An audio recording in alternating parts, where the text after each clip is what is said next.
पानी से जमीन पर आने के लिए बदलाव जरूरी था।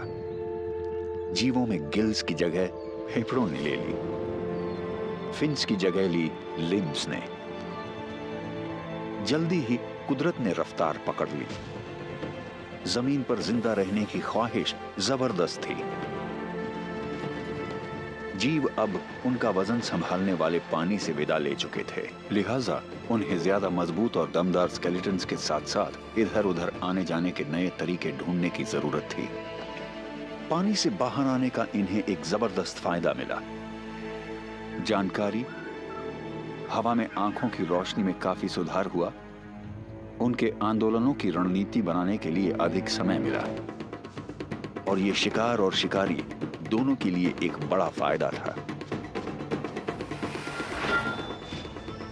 सूखी जमीन पर आने से जीवों के लिए जमीनी सरहदें फैलने लगी।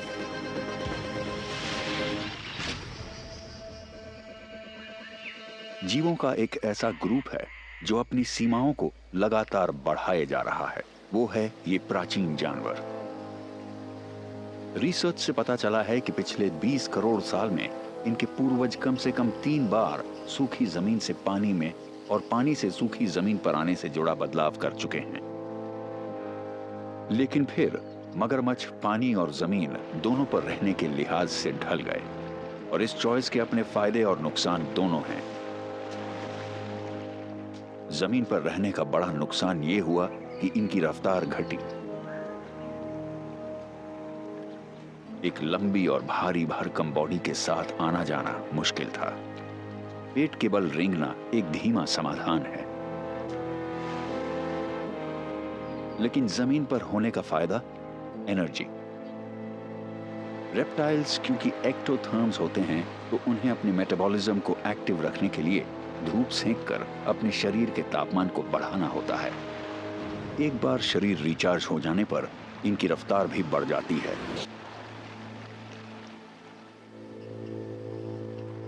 इनका असली कमाल पानी में ही देखने को मिलता है।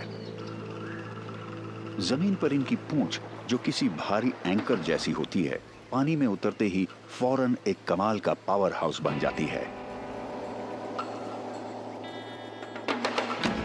और इनकी हमले वाली जगह होती है पानी का किनारा। घात लगाने वाले ये शिकारी कुदरती सबमरीन जैसे होते हैं जो अपनी बॉयंसी को घटाने के लिए सांस बाहर निकाल देते हैं। आगे बढ़ते समय पानी इन्हें छिपा लेता है।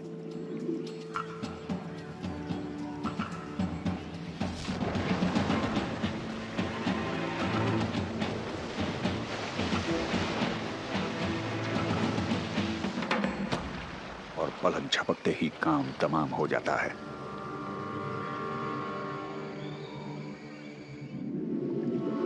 अगर इन्हें नियमित रूप से खुराक मिलती रहे तो इनकी लंबाई 5 मीटर से भी ज्यादा हो सकती है। इन्हें अपने शरीर का काफी हिस्सा छिपाना पड़ता है। इनकी आंखें, नथुने और कान सिर के ऊपर मौजूद होते हैं, जिससे खारे पानी के मगरमच्छ सतह पर खुद को छिपाए रख पाते हैं।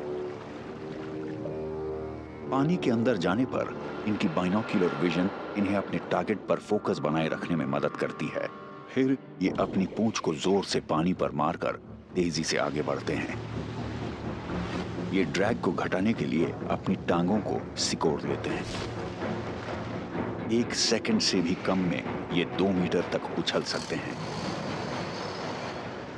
इनके जबड़े सबसे ज्यादा ताकत के साथ बंद होते हैं। खारे पानी के किसी मगरमच्छ के जबड़ों के बंद होने की ताकत 16,000 न्यूटन से ज्यादा बाइट फोर्स हो सकती है, यानी किसी बड़ी बिल्ली से 3.5 गुना ज्यादा। जबड़ों के एक दूसरे जोड़ की वजह से ये मुमकिन हो पाता है। इससे फोर्स समान रूप से फैलती है और शिकार को दबोचते वक्त इनके मुंह का ऐंठना रुक जाता है। इनके जबरदस्त जबड़ों में 60 से भी ज्यादा दांत होते हैं और हर एक के रिजर्व इसके गम लाइन में होती है, ताकि नए दांत घिसे हुए दांतों की जगह ले सकें।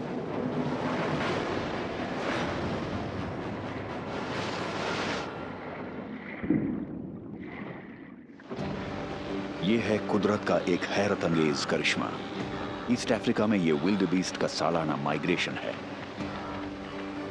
मन की आवाज इन बड़े बड़े झुंडों को खतरनाक नदियों को पार करने पर मजबूर करती है, जिससे इनका सामना नाइल क्रोकोडाइल से हो जाता है।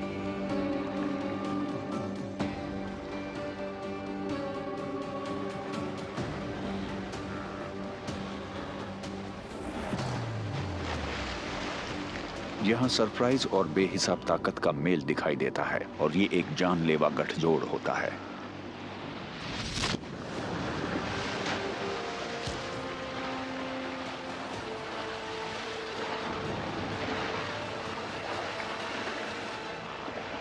इस बार ये बाल बाल बच पाते हैं। जिंदा बचने वाले खुशकिस्मत नदी के ऊंचे किनारे पर पहुंचकर अपना आगे का लंबा सफर जारी रखते हैं।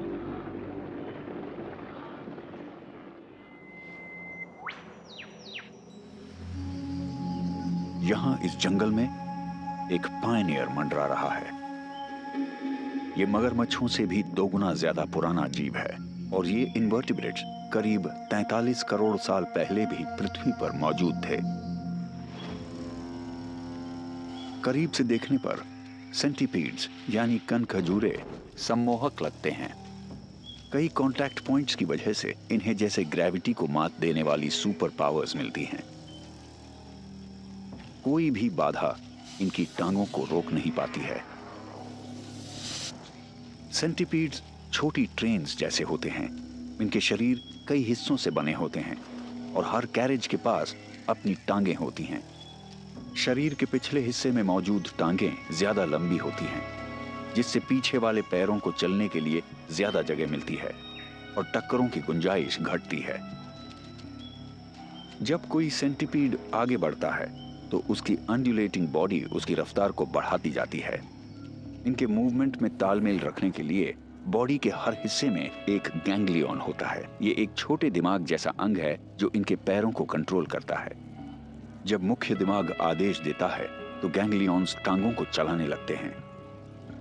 हर सेगमेंट अपने एक्शंस की टाइमिंग उन सिग्नल्स के मुताबिक करता है जो अगले और पिछले पैरों को दिए जाते हैं और इससे एक स्मूथ और रिदमिक मोशन बना रहता है।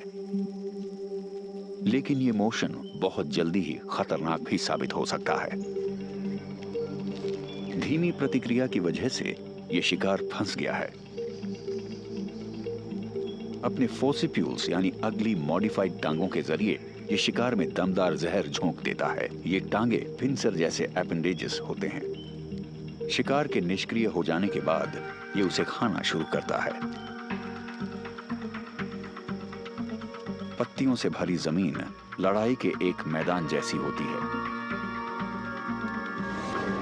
यहां तेजी से बच निकलने का प्लान बहुत जरूरी होता है। अपने शरीर की लंबाई से 10 से 20 गुना ऊंचाई तक कूदना एक गजब की काबिलियत है और ये ऐसे ही है जैसे कोई इंसान किसी बास्केटबॉल कोर्ट जितनी लंबाई को पार कर ले। ये एक ऐसा कारनामा है जिसे झिंगुर और ग्रासहॉपर्स 1 सेकंड के 30वें से भी कम हिस्से में अंजाम दे सकते हैं और ये कारनामा इस हमले को नाकाम करने के लिए काफी है। एक ग्रासहॉपर की पिछली टांगें किसी गुलेल की तरह काम करती हैं। फ्लेक्सर मसल्स धीरे से सिकुड़ती हैं। इनकी निचली टांगों को बॉडी की तरफ खींचती हैं और ये उन्हें घुटने पर से मोड़ लेते हैं। इसके अंदर एक कुदरती स्प्रिंग संभावित एनर्जी को स्टोर करता है। खतरे से बचने के लिए पैरों की मसल्स को रिलैक्स किया जाता है और स्प्रिंग एनर्जी को रिलीज कर देता है। पैर पीछे की तरफ झटका देते हैं जिससे कीड़ा आगे और ऊपर की तरफ उछल जाता है। जमीनी हमले का खतरा लगातार बना रहता है। कैमोफ्लेज से चुपचाप हमला करने का फायदा मिलता है।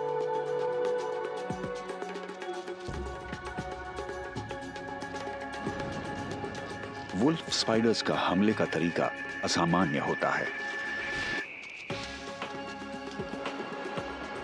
मार्शल आर्टिस्ट की तरह इन्हें अपने शिकार को उछालना पसंद है। इस रणनीति के जरिए खुद को बचाने की कोशिश करता शिकार इन्हें नुकसान नहीं पहुंचा पाता। शिकार को दबोचकर उसे निष्क्रिय कर देने के बाद ये मकड़ी बेफिक्री से उसमें अपने फैंग्स धंसाकर उसे मार सकती है। शिकार इसकी इस जानलेवा जकड़ से बच नहीं पाता। लंबी लंबी टांगों की वजह से भी मकड़ियों को छिपने में आसानी होती है। किसी टहनी की नकल करती इस मकड़ी के कारण ये व्यस्त रास्ता मौत का फंदा बन जाता है। अपनी टांगों से ये एक जाला सा बुन लेती है। अपने शिकार का पता लगाने के लिए इन मकड़ियों को कुदरत ने 8 आंखें दी हैं। इनमें से 2 काफी बड़ी होती हैं और कम रोशनी में भी बखूबी देख सकती हैं। आप इन्हें नाइट विजन गॉगल्स कह सकते हैं। कुल मिलाकर इसे 8 टांगों से लैस कुदरत का एक अनोखा करिश्मा कह सकते हैं। जाले बुनते समय मकड़ियां अपने पेट पर मौजूद एक अंग से धागा बनाती हैं। इसे कहा जाता है स्पिनरेट। जाला बनाने वाली मकड़ियों के पास एक अतिरिक्त अंग होता है, इसे कहते हैं क्रिबेलम, जो एक खास तरह का धागा बनाता है। मकड़ी इस चीज को निकालती है और फिर अपनी पिछली टांगों पर मौजूद कोम्स के जरिए एक लचीला जाला बना लेती है। पलक झपकते ही ये जाला खींचकर अपने मूल आकार का 2 गुना या तिगुना तक हो सकता है। इसमें फौरन शिकार को फंसाया जाता है और ये इसकी लहराती टांगों में उलझा रहता है। अपने शिकार को समेटने के लिए ये मकड़ी और ज्यादा धागा निकालती है। इन नाजुक धागों की टेंसाइल स्ट्रेंथ स्टील से भी ज्यादा होती है। अपने शिकार के इस मजबूत टूम को ये बुनती हैं अपनी बेहद फुर्तीली और कुशल टांगों से।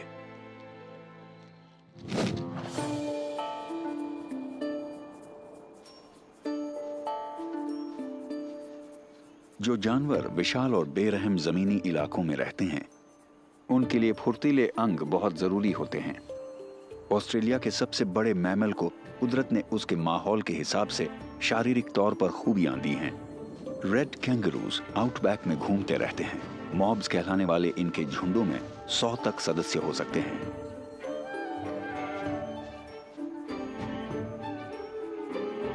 चरते वक्त ये धीरे धीरे आगे बढ़ते हैं।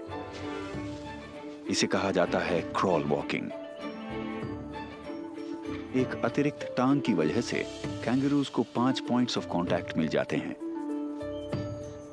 इनमें से 4 होते हैं इसके पंजे और इनकी पूंछ इन्हें संभाले भी रखती है और इन्हें आगे भी बढ़ाती है। इसकी पिछली टांगे एक साथ आगे की तरफ बढ़ती है।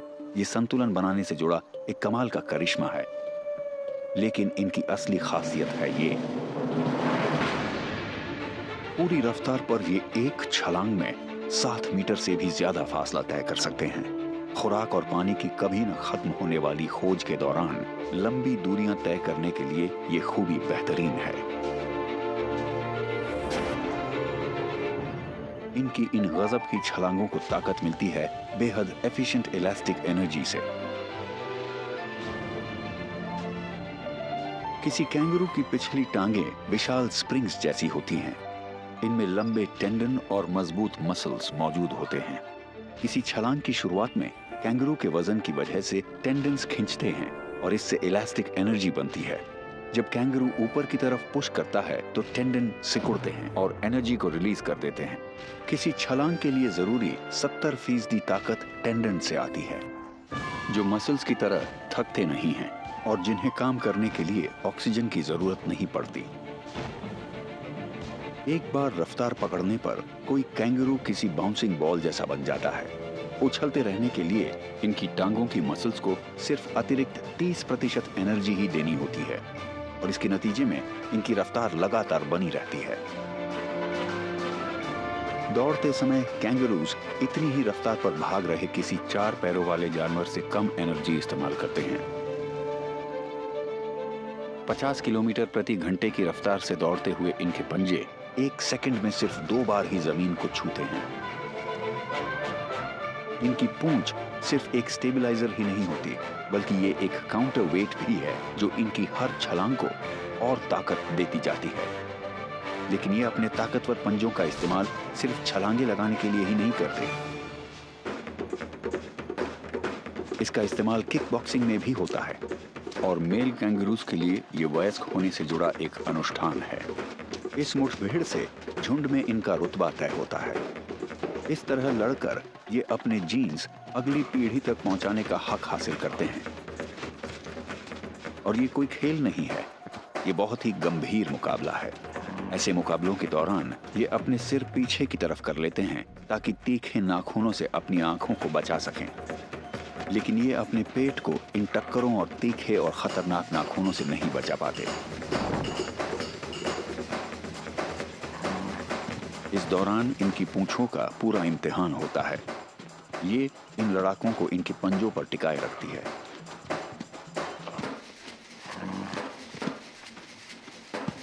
जरा सी बढ़त भी मुकाबले का रुख बदल सकती है। जब ये अपने पैरों से खूब लड़ झगड़ लेते हैं तो भी जीतने वाला मामले को सावधानी से खत्म कर देता है। जमीन पर रफ्तार कई तरह से हासिल की जा सकती है। जरूरी नहीं कि ऐसा टांगों से ही हो। 20 किलोमीटर प्रति घंटा की रफ्तार काफी ज्यादा होती है। सब सहारन सवाना में रहता है दुनिया के सबसे तेज रफ्तार सांपों में से एक। नाम है ब्लैक मांबा। ये नाम डर पैदा करने के लिए काफी है। ये सांप गर्दन से अपनी मसल्स को सिकोड़ता है और फिर शरीर में खास तरह की लहरें भेजता है और इससे एस अक्षर के आकार के मोड़ पैदा होते हैं। रास्ते में पड़ने वाली हर बाधा के हिसाब से ये शरीर को मोड़ता हुआ आगे बढ़ता जाता है।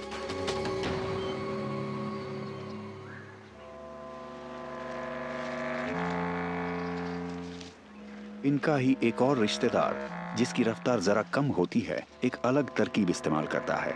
पफ एडर चलने के लिए ज्यादा सरल तरीका इस्तेमाल करते हैं। ये किसी कैटरपिलर की तरह रेक्टिलिनियर मोशन को अमल में लाते हैं। स्कूट्स कहलाने वाले बड़े बेली स्केल्स जो पीछे और नीचे की तरफ पुश करते हैं इस वाइपर को आगे बढ़ाते रहते हैं। जब ये आगे बढ़ता है तो इसकी साइड में मौजूद कील्ड स्केल्स हिलते डुलते रहते हैं। इनके किनारे एडर को अतिरिक्त ग्रिप देते हैं। धीमा, स्थिर और शांत, ये घात लगाने वाले किसी शिकारी की खास पहचान है। ये एक गुस्सैल और हमलावर सांप है और ये कुंडली मारकर और खुद को फुलाकर चेतावनी देता है और अक्सर ये सिर्फ दिखावा नहीं होता।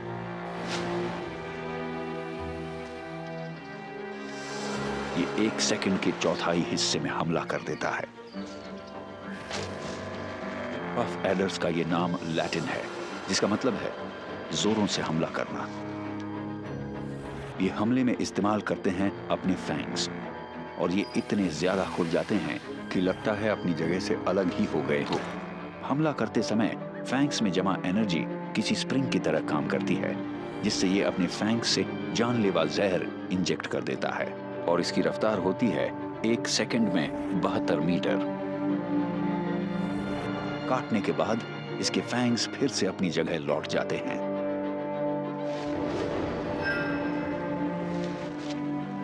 चूहे इसके पसंदीदा शिकार होते हैं।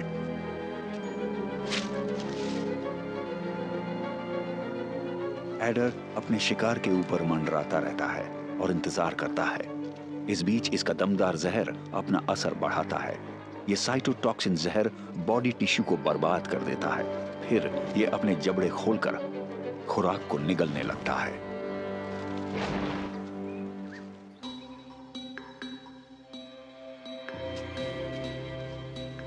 शिकारी जवाबी हमला भी कर सकता है। मंगूसस फुर्तीले और गुस्सैल होते हैं और ये कोबरा से मुकाबला भी करते हैं। इनके झुंड आसपास मंडराकर सांपों की ताकत बर्बाद करते रहते हैं।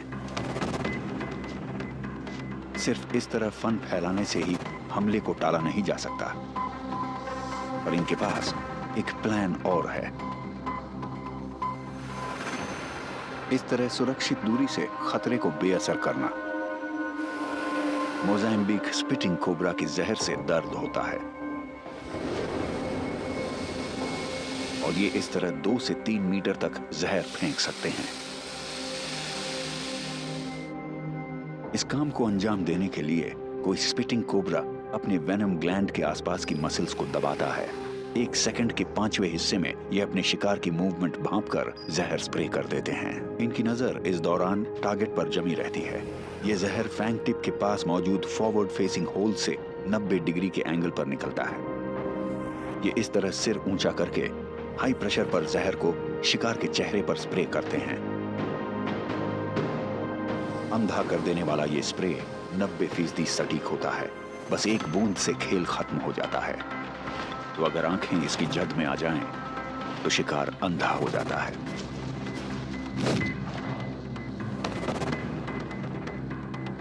और इस तरह के डिफेंसिव डिस्प्ले से कोबरा को बच निकलने का समय मिल जाता है।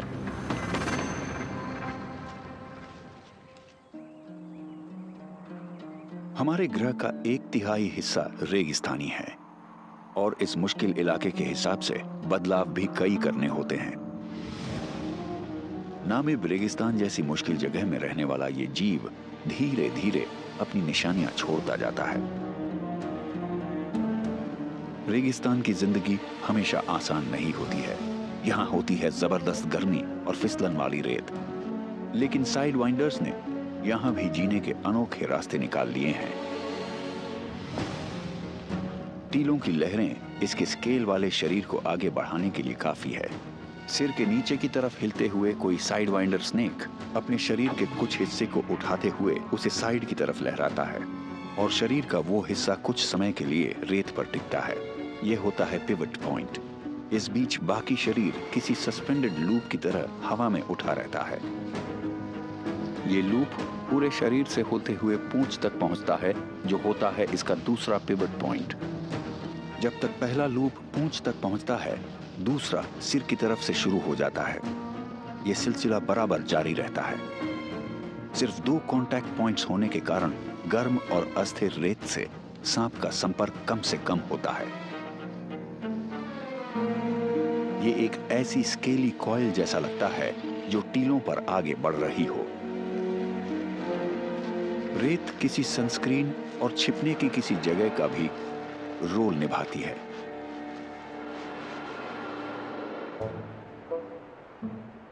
रेत पर इतनी ही सक्रिय नजर आती है गोल्डन व्हील स्पाइडर।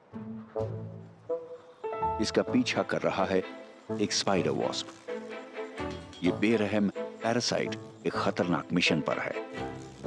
ये अपने अंडे देने के लिए रेगिस्तान में किसी होस्ट को ढूंढ रहा है। इसका शिकार बन सकने वाली मकड़ी फुर्ती से छिपने की जगह बना रही है।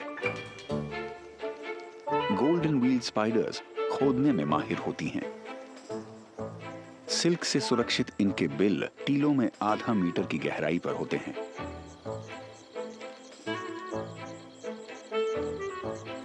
पर इनके ये कट्टर दुश्मन भी किसी छोटे ब्लड हाउंड जैसे हैं। इन स्पाइडर्स की खोदने की काबिलियत कमाल की है। ये किसी बंकर में घुसने के लिए 10 लीटर तक रेत हटा सकते हैं। रेत का ये वजन इनके वजन से 80,000 गुना ज्यादा होता है। जिंदा ही अंदर से खाए जाने से बचने के लिए अब वक्त है जान बचाकर भागने का। सुरक्षित बच निकलने का एक जबरदस्त प्लान।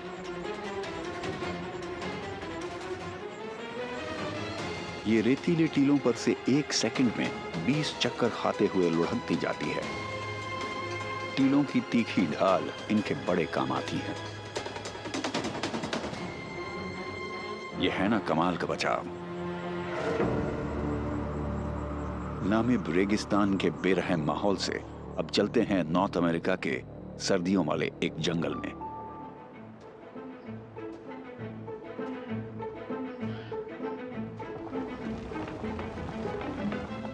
जगह बदलती रेत की ही तरह बर्फ भी अस्थिर होती है। बस इस सफेद पाउडर में सरप्राइज जरा दूसरे किस्म के होते हैं। यहां छिपी होती हैं ऐसी खुराकें जिनका पता ये मैमल्स अपने संवेदनशील कानों के जरिए लगा लेते हैं। ये करिश्मा है माउस पाउंड्स।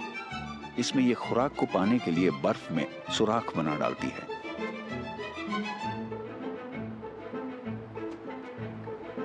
कमाल की बात यह है कि ऐसे ज्यादातर पाउंसेस की दिशा उत्तर पूर्व की ओर मुंह करके होती है और ये दिशा मैग्नेटिक नॉर्थ से 20 डिग्री हटकर होती है। रिसर्चर्स को लगता है कि लोमड़ियां किसी रोडेंट की पोजीशन को ट्रायंगुलेट कर लेती है। शिकार की आवाज सुनने के साथ साथ ये ऐसी जगह भी तलाशती रहती है जहां आवाज का कोण और मैग्नेटिक फील्ड का ढाल मेल खा जाए। किसी रेंज फाइंडर की तरह इस जानकारी से इन्हें लक्ष्य तक की दूरी का पता चल जाता है और फिर ये बर्फ में गोता लगाकर शिकार को दबोच लेती है। इस तरह जिस सीजन में खुराक मुश्किल से मिलती हो, ऐसे में अपने अंदर के कंपास की आवाज सुनकर इसका पेट भर जाता है।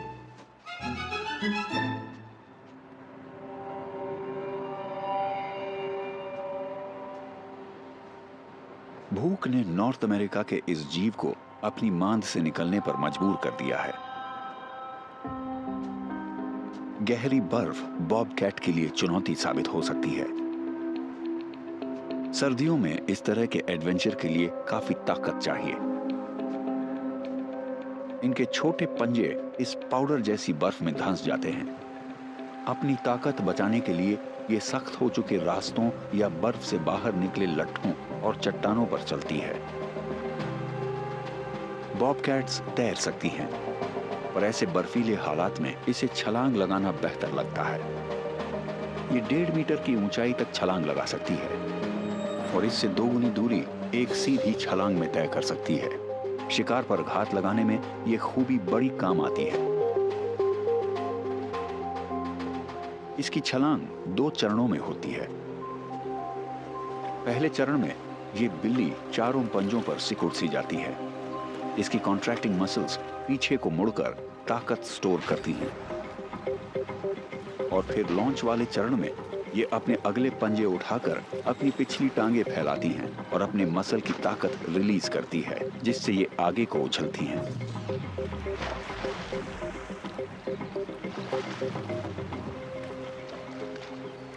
बेहद ठंडे और तेज पानी में ये काम आसान तो नहीं होता, पर वो इस जोखिम को उठाती जरूर है।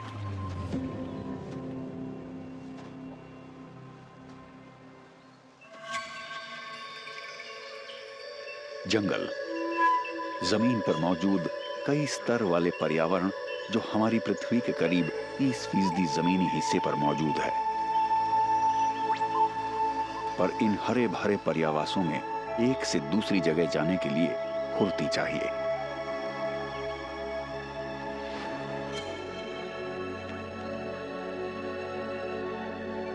पेड़ों में ऊंचाई पर रहने वाले कीड़ों को एक टीम की तरह काम करना होता है।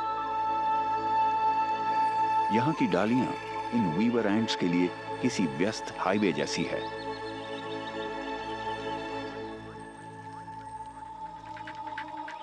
कॉलोनी के बाहरी हिस्से में एक स्काउट को एक मुश्किल नजर आती है।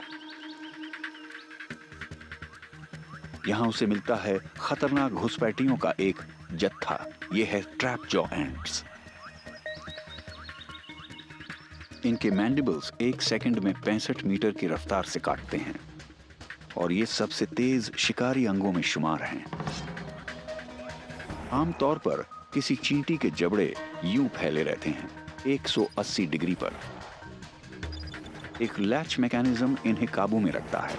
किसी तीरंदाज के बो की तरह पीछे को खींचे जबड़े में ढेर सी पोटेंशियल एनर्जी होती है। मैंडिबल्स पर मौजूद महीन बालों की कतारें बतौर ट्रिगर काम करती है। जरा सी हलचल से भी लैच सक्रिय हो जाता है और जबड़ा जबरदस्त तरीके से बंद हो जाता है। 1 मिलीसेकंड के भी 10वें हिस्से में इनके जबड़े किसी चाकू की तरह शिकार के अंग काट सकते हैं या जबरदस्त जकड़ बना सकते हैं। लेकिन कुछ हमलों के जवाब भी दिए जाते हैं। वीवर एंट बेशक जकड़ में है पर निष्क्रिय नहीं। जवाबी हमले में ये अपनी वेनम ग्लैंड से फॉर्मिक एसिड छोड़ती है और फिर हमलावर फौरन ही बचाव की मुद्रा में आ जाता है।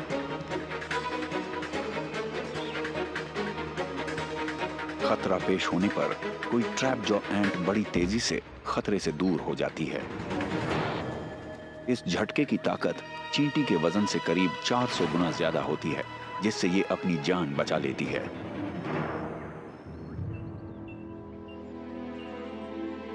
किसी जंगल में महारत बड़े काम की चीज होती है, जैसे खुद को छिपाना, स्थिरता, सोच समझकर कार्रवाई। और कैमिलियन की ये खूबियां जंगल में उनके आशियाने में उनका पलड़ा भारी कर देती है। पर असली कमाल की चीज है,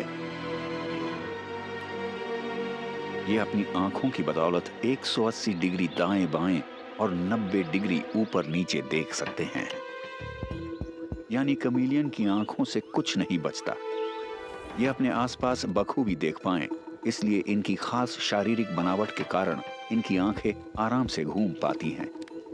गहरे कोन के आकार के टावर पुतलियों को घूमने की जगह देते हैं और मोटी मस्कुलर लिड्स उनकी पुतलियों को सही जगह बनाए रखती है। इन लचीले सेफ्टी नेट्स की बदौलत साइड में लगी इनकी आंखें बाहर को उभर कर माहौल को बखूबी स्कैन करती रहती हैं। कैमिलियंस अपनी दोनों आंखों से अलग अलग नजारे देख सकते हैं या फिर बाइनोक्यूलर विजन का भी इस्तेमाल कर सकते हैं। शिकार के दौरान दोनों आंखों से अलग अलग देख पाने के कारण इनकी कामयाबी की दर दोगुनी हो जाती है। किसी शिकार के नजर आने पर आंखें फिर से एक साथ देखने लगती है।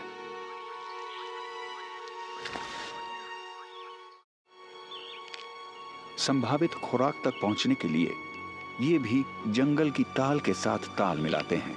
शरीर का आगे पीछे हिलाना हवा से हिलने वाली डालियों से मेल खा जाता है। फिर ये जैसे फ्रीज हो जाते हैं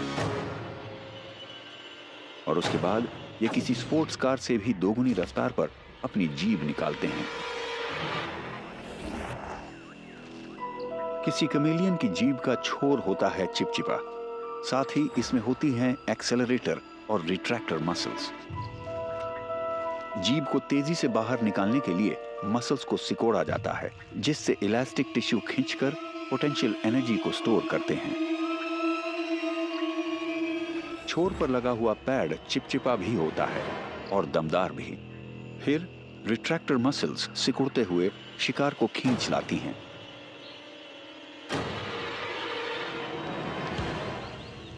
है ना खुराक पाने का एक अनोखा तरीका।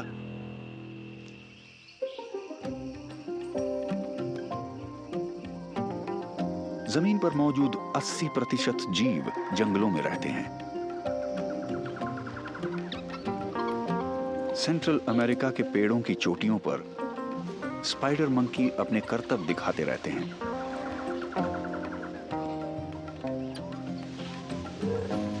स्पाइडर मंकी पेड़ों पर लटके रहकर ग्रेविटी को चुनौती देते रहते हैं। इसका श्रेय जाता है इनके लचीले लिम्स, तेज नाखून वाले हुक जैसे हाथों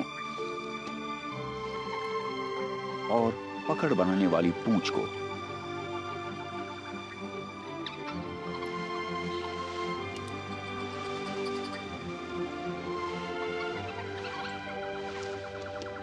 इन ऊंचाइयों पर सुरक्षित ढंग से एक से दूसरी जगह जाना सीखने का सिलसिला जल्दी ही शुरू हो जाता है। सोच विचार कर ये छलांग लगा देता है।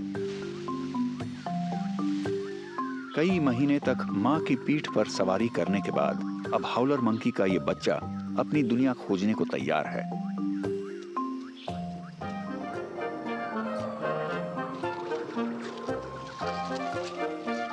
पर सही लैंडिंग के लिए प्रैक्टिस चाहिए।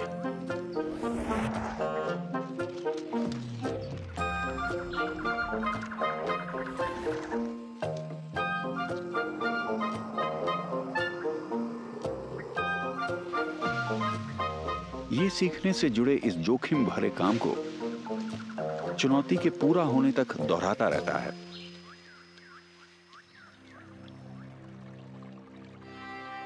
पैसिफिक के पार ऑस्ट्रेलिया में देखने को मिलती है हवाई करतब दिखाने वाली फोर्शिया जंपिंग स्पाइडर।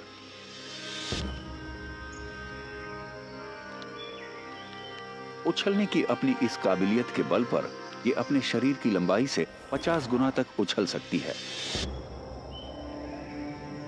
इस मकड़ी की टांगें मिनी पिस्टन्स की तरह होती हैं, जिन्हें ताकत मिलती है हाइड्रोलिक प्रेशर से। अपने लिम्स को आगे बढ़ाने के लिए मकड़ियां अपने बीच वाले हिस्से में प्रेशर बढ़ाती हैं, जिससे उनका बॉडी फ्लूइड हीमोलिम्फ चारों ओर फैलने लगता है। इस फ्लूइड के इनकी टांगों में पहुंचने से उनकी लंबाई बढ़ जाती है। साथ ही मकड़ी अपने लेग मसल्स को मोड़कर इलास्टिक एनर्जी पैदा करती है। रिलैक्स करने पर यह एनर्जी रिहा होने लगती है। प्रेशराइज्ड लेग्स फैल जाती हैं और ये उछल जाती है।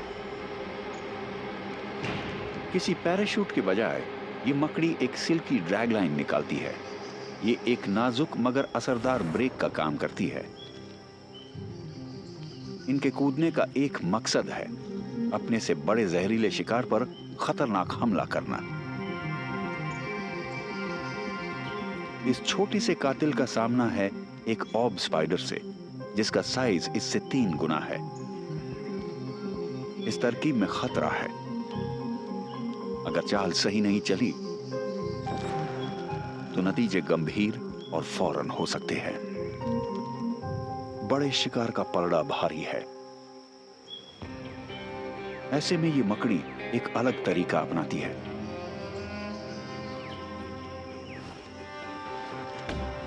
पीछे से हुए हमले से और लाचार हो जाती है। पोशिया का खतरनाक जहर इस तरह के बड़े दुश्मनों पर भी भारी पड़ता है। सुरक्षित जगह पहुंच जाने के बाद यह सुकून से अपनी कामयाबी का मजा लेती है।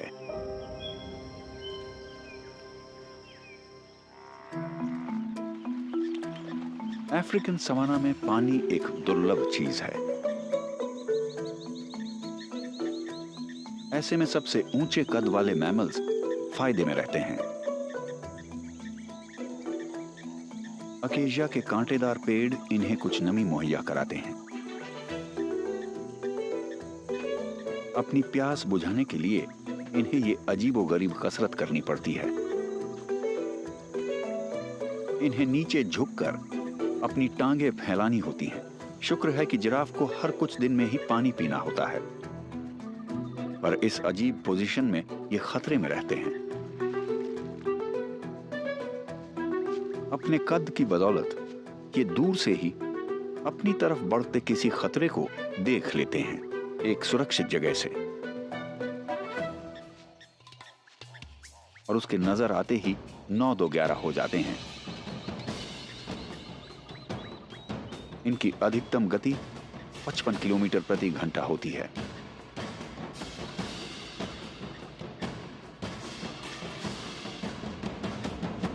जिराफ दुनिया में सबसे लंबी टांगों वाले जानवर हैं।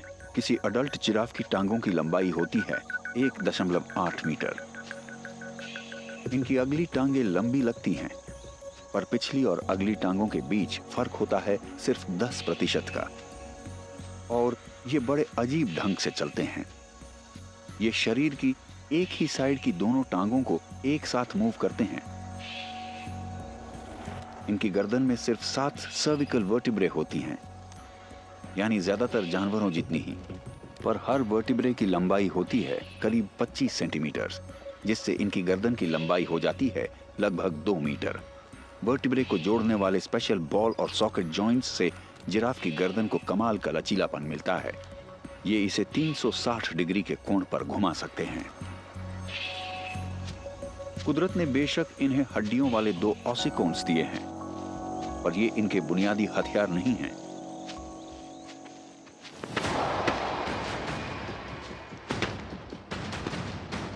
ये हथियार हैं 270 किलो वजन वाले इनके सर और गर्दन, जो किसी रैकिंग बॉल जैसे होते हैं।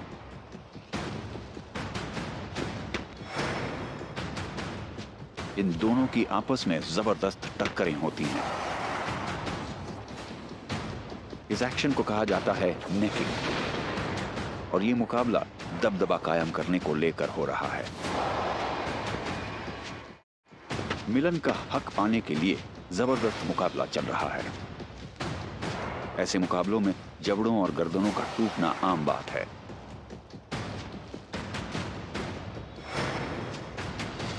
इन पर नजर रखने वाले शिकारियों को भी ऐसे में इनसे डर लगता होगा।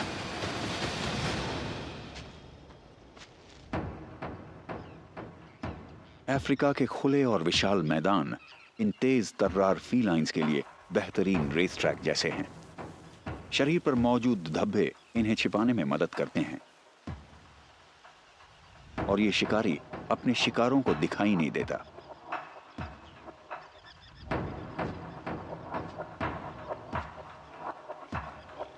ये हल्की आवाजों को भी सुन सकते हैं। इनकी आंखें 5 किलोमीटर तक भी साफ साफ देख सकती हैं।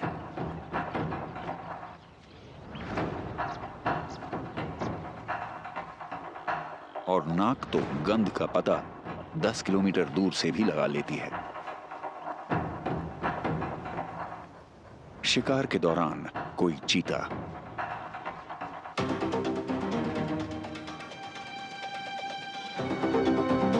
2 सेकंड में 70 किलोमीटर प्रति घंटा की रफ्तार हासिल कर सकता है। फिर इसकी रफ्तार और बढ़ने लगती है। ये एक छलांग में 7 मीटर कवर कर सकता है।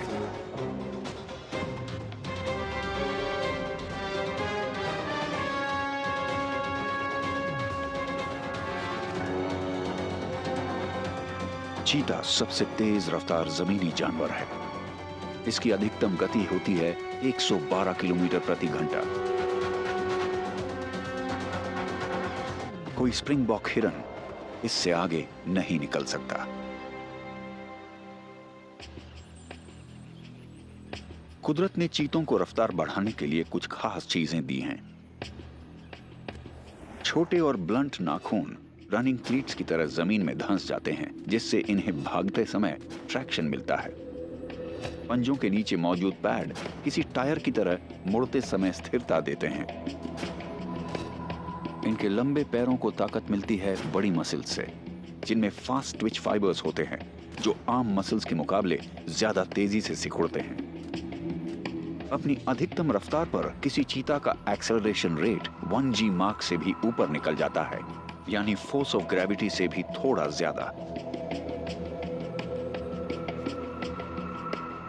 शिकार करते किसी चीता के लिए पीछा करने वाला चरण भी रफ्तार जितना ही अहम होता है। ये सोच समझकर धीरे धीरे आगे बढ़ते हैं। अपने शिकार के ज्यादा से ज्यादा करीब 100 मीटर तक पहुंचने की कोशिश करते हैं और उसके बाद ही वो हमला करने के लिए तैयार हो जाते हैं।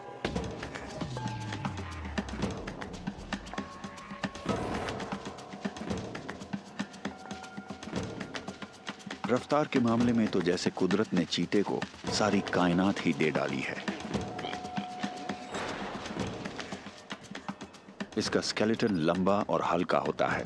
इसकी स्पाइन बहुत ही लचीली होती है, जिससे दौड़ने के दौरान ये ज्यादा खिंच पाती है, जिससे इसे लंबी छलांग और रफ्तार मिल पाती है। इसका ज्यादा बड़ा दिल ज्यादा बड़े फेफड़ों के जरिए ऑक्सीजन से भरपूर खून को ज्यादा एनर्जी की जरूरत वाली मसल्स तक तेजी से पंप करता है। रफ्तार के दौरान इनकी सांस लेने की दर प्रति मिनट 150 तक हो जाती है, यानी किसी दौड़ते इंसान से 3 गुना ज्यादा। इनकी लंबी पूंछ इन्हें स्थिरता देती है और तेजी से मोड़ काटते समय संतुलन भी।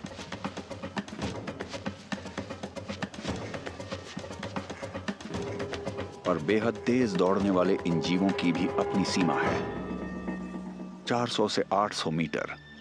इसके बाद इनका शरीर ओवरहीटिंग और थकान से बचने के लिए हार मानने लगता है। दीमकों के टीले आराम करने और दूर तक नजर रखने के लिए बढ़िया जगह होते हैं, ताकि ये अपने अगले हमले की योजना बना सकें।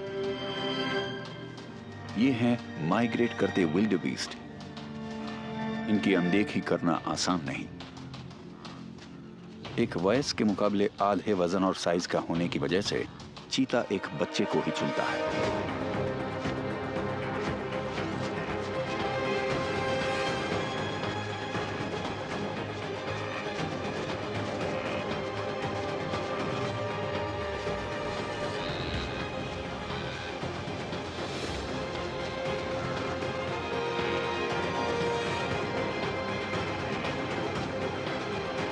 पर किसी माँ के प्यार को कभी कम करके नहीं आंका जाना चाहिए।